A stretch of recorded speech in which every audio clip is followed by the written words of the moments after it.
And the reason why you wouldn't want to be friends with these people, even though they're on self-improvement, is just because they're flimsy men. Now, me, that I'm really like trying to tap into like the savage, like that prime Temmie Savage mentality a little bit right now, and especially at least today I am. I went to the gym for my first gym session, and then whilst I was at the gym, I was thinking like, what did I used to do? What did I used to do? Like, what did Prime Temmie do? And I say Prime Temmie like I'm not Prime Temmie because, like, statistically, I'm definitely Prime Temmie. But, like, what did Stone Cold Killer Temmie used to do? And I remembered. It's like, I don't listen to music anymore. Like, I don't listen to anything. I go to gym without headphones. And the reason why I go gym without headphones is one, just because it's as low stimulation as possible, which is obviously a good thing. Like, the less stimulation I get in life, the better. That's the way I see it anyway. Well, actually, no. You know what I mean. I'm just gonna leave it there and say you know what I mean. I don't listen to music. I've not been listening to anything when I go to gym because one, because of the stimulation, and two, because if I don't have headphones in, then I'm more social. Like when I've got headphones on, I just kind of like sit there, just like listen, like in my own little world, and I don't take notice of anyone. I don't talk to anyone. Whereas when I don't have my headphones in, that's when I'll talk to like girls around me. Like if there's like a good looking girl at the gym, like I'll go talk to her. It's like, oh, if there's just a guy doing bench next to me, I'll just like say wagwan and I'll just talk to him. You know, like I'm just more social if I don't have my headphones. So I've been purposely like leaving my headphones at home, and like I've just not been wearing headphones. I've not been listening to audiobooks, podcasts, listening to music, nothing. Ever, literally ever. At 0 point in my life for recently, ever since I got rid of my car as well, I've not been listening to anything. But I used to, and I think this was quite like a strong part of like character development for me. Like whenever I was driving, I used to listen to audiobooks. And whenever I was at the gym, I used to listen to audiobooks. And that's very, very powerful because imagine like for multiple hours every single day, you've got specific books that you've chose out. Like you've got specific books that you've chose, and you've got your headphones in, and you've just got that audio like playing to you that you're not even really like you're just sort of subconsciously listening to. And that's just programming you every day. Like out for hours every single day, you're programming yourself with whatever you want to program yourself with. And that's so powerful. So I realized that and I was like, oh shit, that's not something I've done in ages. I'm doing 2 gym sessions today and it's a Monday and it's bank holiday, so the gym's probably going to be busy and I don't really want to talk to girls today anyway because I'm focused on my grind today. So you know what? I'll put my headphones in and I'll go Sigma male mode for a little bit and I'll listen to an audiobook while I went to the gym. When I was choosing my audiobook to listen to, back in the day, I would just cycle the same audiobooks. Like I've probably listened to the David Goggins Can't Hurt Me audiobook like a lot of times. Like definitely more than this many fingers. Like a lot of times.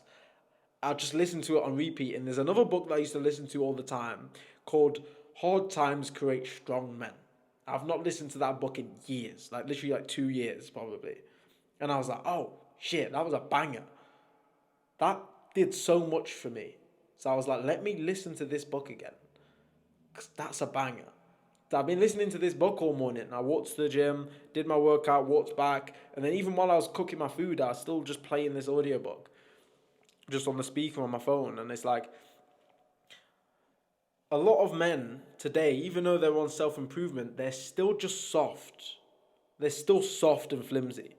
Like there's men that are on self-improvement that I can't, like they can't hold eye contact. Like they've got, the main thing is like the handshake. Like the handshake's a big one. Like why do men not have a good handshake anymore? Like it's very, very, very rare that I meet someone now and it's like they're not like a successful business owner. Like the guys that are just on self-improvement, like it's very rare that I'll shake someone's hand and they've got a good handshake and good eye contact. So unbelievably rare. And why is that? So it's like, yes, people that are on self-improvement, but they're still too comfortable. That's this video. We're going to talk about being comfortable in this video because basically the audiobook that I've been listening to today, Hard Times Create Strong Men, the philosophy is hard times create strong men create good times create weak men, and weak men create hard times. So when times are hard, you breed strong people, strong men. But when times are good, yesterday actually, me and my mum and my stepdad, there was like, oh, should we watch a film? I was like, okay, but I'm picking the film.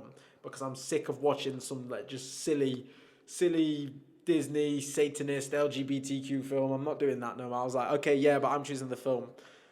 We watched 300 with King Leonidas. Oh, look at this. You know what? Actually, I've just realised that me having a statue is probably not acceptable in Christianity. Let me know if this is, if I need to get rid of this statue. Let me know. But I've got a statue that I got from Greece of King Leonidas. I don't think this is acceptable for me to have as a Christian. I think that's classed as idol worship. Even though I definitely don't worship him, but like I've just got a statue there. Is this classed as idol worship, boys? Let me know. If it is, then I'll get rid of it. But I've got a statue of King Leonidas that I got from Greece, which I think is pretty cool. And we literally watched the film 300 with, well, the Spartans and stuff, you know? And it's like the Spartan law. Spartan law, what would happen is, well, in the film anyway, I don't know if this is what they actually do, but they would take the child at 7 years old or something like that, take the child from her mother and just throw them into the world, basically. They had to fend for themselves. To survive, they had to hunt, steal, forage, like whatever, in whatever means to survive, whether it's like they've got to hunt their own animals or they've got to try and steal and get away with it. They had to like fight each other, defend themselves against wolves and animals in the wild at like the age of like 7 years old. And then they come back after living in the wild and fending for themselves for a little bit. They'd come back as men.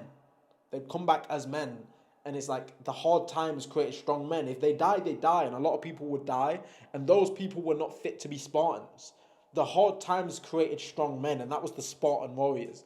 And that breeded the type of people where 300 Spartan men were able to defend off hordes and waves and waves and waves of Persian barbarians. Hard times create strong men. But what happens in 2024, like even though as men we're starting to wake up to the point where we need to be on self-improvement, and it's not okay for us to be weak, like society is trying to tell us that it is.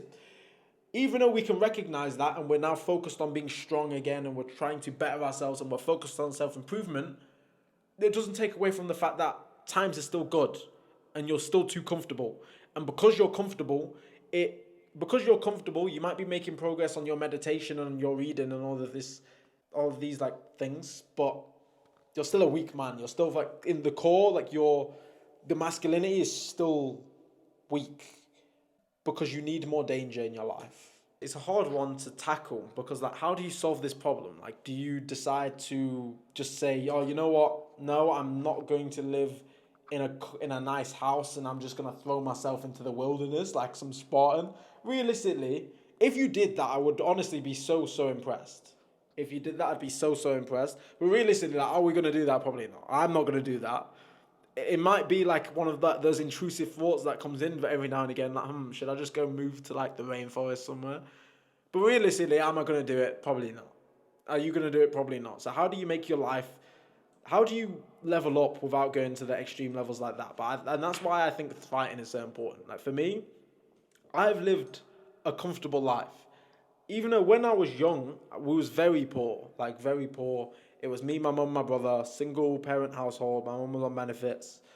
And we were just living in like nitty ends in like Hull and Beverley. Like even though we grew up like very poor, like I've always had food. I've always had food on the table. Like, I've not had to struggle for food or anything like that. I've not had to worry about my survival. Because that's the thing, like because we don't have to worry about our survival anymore, like we have all this extra energy. Humans are not meant to be like this. We're not supposed to have all this extra energy from just doing nothing and sat on our bed playing games all day, you know? Like we're not supposed to have all this extra energy. We're supposed to be doing things with our life. And because we don't even have to worry about survival anymore, it's made us kind of weak.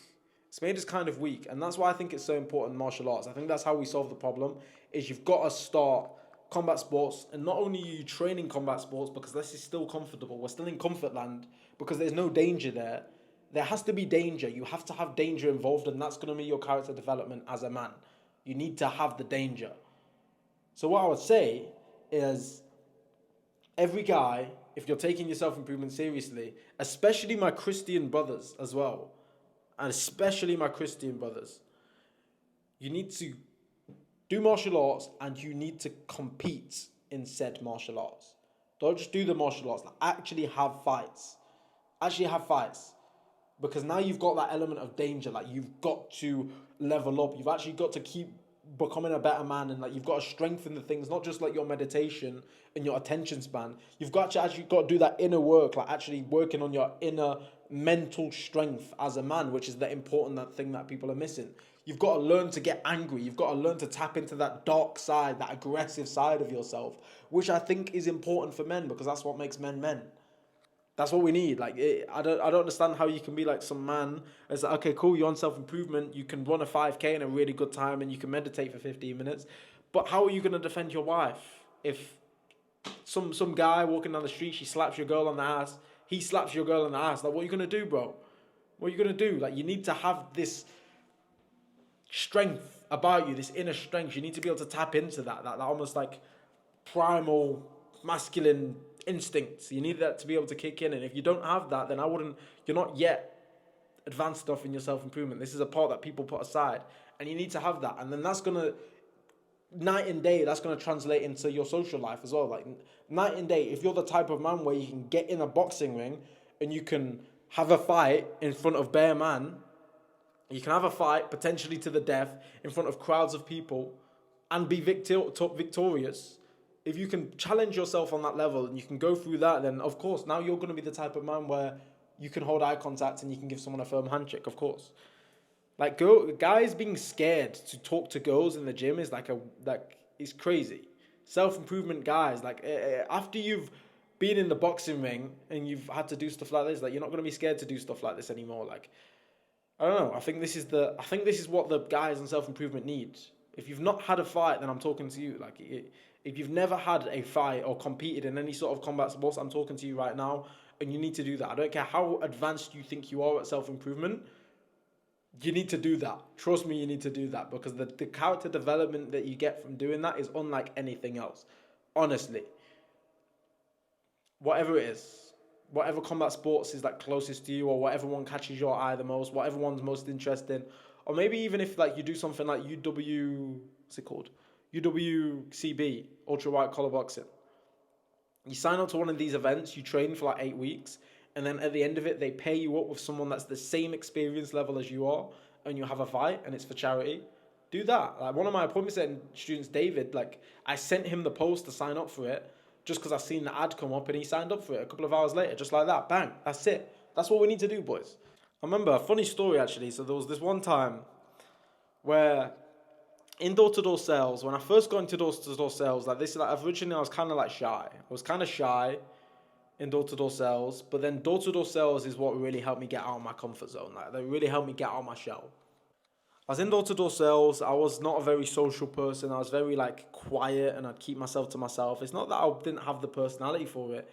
It's just that I wasn't. I'd had to be comfortable with people to start like being myself. Like I didn't expose myself to other people like that. And what happened is because I was kind of quiet, and then what happened when I got into door-to-door sales is because I'm speaking to people every single day, I started to get more out of my shell, and I started to become more confident in social situations. And then paired with that, I'm living a very high energy lifestyle because like the office, it was all men. We'd all be bantering with each other every single day. We'd be taking the piss out of each other. We was joking. It was very high energy. And my boss was a very interesting character. He had platinum teeth, 2 slits in each eyebrow. He'd come to work in a suit and a snapback cap. He had a fake Irish accent for some reason. He was just a character. Very, very strange guy. And what happened is I went into this job role like a boy. And honestly, I came out of this job role like a man. Like my mum really didn't like me going to job because she kept saying I'm changing, I'm different now, I'm changing. But women do that. Women do that. I think my mum was uncomfortable with like seeing me literally go from like just like innocent, like shy, like little boy to actually like becoming like a man, I suppose. And because this is what literally like this made me into the person I am today, this door-to-door sales job. So this is how because I'm hanging around with the guys every day and we're like taking the piss out of each other, we're joking, we're play fighting. I was training kickboxing like heavy at the time, like a million times a week. My boss was a fighter as well. And we just had this culture. We had this guys culture where like men, we'd push each other for men to be men. And our boss really helped us with this. And I'm forever grateful for our very strange boss for helping me with this stage of my life. At one point, my team leader was called Cameron. He was a lot taller than me. He was maybe about 6'1", maybe a little bit, maybe taller to be honest, maybe like 6'2", maybe even 6'3". Because I'm pretty sure my friend Traps, pretty sure he was 6'1". I'm pretty sure Cameron was taller than Traps. So there was this guy, my team leader at the time, and he used to always take the piss out of me. Just fishing for no reason, just being really annoying. Because one time I was working in recruitment in town, and then like this gay guy was like, bruv, this gay guy was like hitting on me or something, and then this guy was always just taking the piss out of me, right? And then one day, I wouldn't give verbals. I'm not a verbalist. Like I've never been that guy to just be giving verbals. One day, my boss was like, you know what? No, I'm sick of this. Cameron, you're always giving verbals to Temmie. And I'm not, nah, I feel bad for him at this point because he's just quiet in the back. He's just taking it. Now it's Temmie's time. So what he did is he pulled us over at a patch of grass. And he was like, take off your shirts and settle it. And he wanted us to fight it out. Our manager, this is our boss, this is our branch manager, head of our team in Nottingham, told us to fight. I'm not going to say my boss's name. I'm not going to say the company because they can probably get in trouble. But my boss literally told me to fight my team leader because he was giving verbal. And I was like, okay, sound. Took my shirt off. And that's it. It's all on video. Maybe if I find the video, maybe I've put it in a video before. Surely I would have put it in a video before. But we pulled up to the grass. He didn't take his shirt off. I took my shirt off and straight away, bang. Started. I took him down, took his back, locked in the body triangle, and I choked the fuck out of him. Straight away. That's right. Went limp straight away. Flimsy man. I rolled him off me limp. He was like literally limp like a fucking sausage. Started bleeding from his mouth in the car as well. It literally took me 6 or 7 seconds to choke him out. And from that point on, the group chat was called Gone in 6 Seconds. And the picture was just a picture of Cameron limp, passed out. This was a big part of character development for me, as like I said, because I was this quiet, shy person before I got into door-to-door sales, and then going into that, it made me a sociable person. It made me comfortable talking to people, and also, again, it made me comfortable settling my beef. Like, fuck this guy, giving me verbals. I shouldn't have been dealing with that for so long. My boss had to step in and be like, you know what, no, this is peak. He's giving you all these verbals. You need to do something about it. And he gave me that opportunity to defend myself. A lot of these guys on self-improvement, they wouldn't be able to defend themselves. Or maybe they'll try and be like the turn the other cheek type of guy. But at some point, you've got to defend yourself. So I choked this guy out. And it was a great feeling. And at that point, that guy was the one getting violated. Everyone violating. And the work group chat was literally called Gone in 6 Seconds. He left at one point. And he deserved to leave. Because he was violating me first. And I took his job as team leader. Because he's giving me verbals. But yeah, no, that's why it's important for us to learn to fight, and we need to be able to stand on business as men. 100%. So yeah, I hope you like this story, boys. This is the path of the modern crusader. This is absolutely the path of the modern crusader. If we want to be the type of people to raise the next generation of strong men, we want to raise our sons well, want virtuous daughters and strong, godly, God-fearing sons. It's like, this is the type of man that we have to become. If you want your kids to respect you and you want your kids to see you as your superhero, you must be that for them. Do you want your kids to look up to Batman, or do you want them to look up to you? They will look up to, if you're not good enough, if you are not strong enough as a man, then they'll look up to Batman. But if you can become Batman yourself, then it's like, there you go. You are your son's hero. Daddy's his hero. That's you. This is why this is our duty, boys. So yeah, join Modern Crusaders. First link in the description. It's completely free. There's no selling. You're not going to get sold to or anything like that. Completely free. Join my self-improvement group, bro. Subscribe for more content like this. And as always, boys, keep grinding.